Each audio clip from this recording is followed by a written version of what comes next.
Before I was a designer, I used to wake up every morning at 4:30 and get on the road, and then I would sit in meetings all day long. For 6 years, I ran a public company. And then one day I woke up and I had a heart attack. My doctor said it was a second chance. I think it was a third or fourth chance. Now I get to work with things that inspire me. I get to work with people's beautiful homes. I get to work with great makers who create beautiful things. And I get to work with better stories. I find satisfaction somewhere in the nexus between refinement and rawness. It's the total collaboration that we have between an artisan, a client, and me as an interior designer. When a artisan can see a completed chair out of a giant slab of wood, that is inspiration. And it's inspiring to me as an interior designer.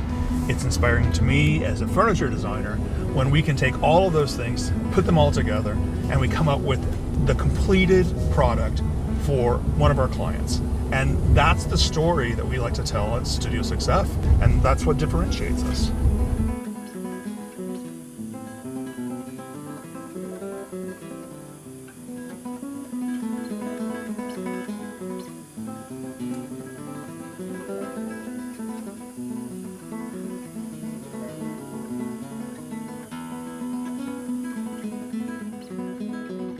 I like Stephen Haulenbeek. He's a good guy.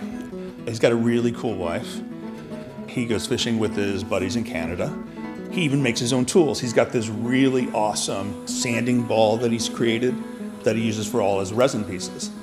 One of the things I really like is that he can take unrefined pieces of materials and turn them into spectacular sculptures and refined furniture. The guy is represented by some of the most amazing international galleries in the world and Studio 6F. What else could I want?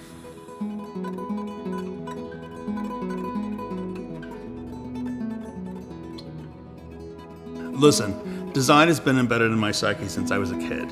My dad was in retail, which is a lot like the military, so we moved a lot.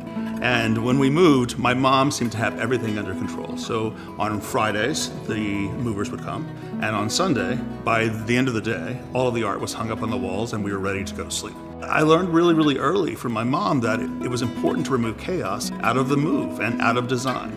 So I learned about how to put things in their place, but be very conscientious of space. And so that was important. I learned that design was about experience and how to create experiences for people in those environments. When you're trying to define what a home is, oftentimes people get confused about it being a building or a place, and I think it's a collection of experiences and objects. And so they all tell stories, and when you put those things together and there's a thread, you have a narrative of your life. 6F is the RGB code for white, and we start every project with a blank slate, and I think that's what's the most important thing about us. We add value. We add really memorable pieces in a project. We add really memorable experiences in our relationships and collaborations.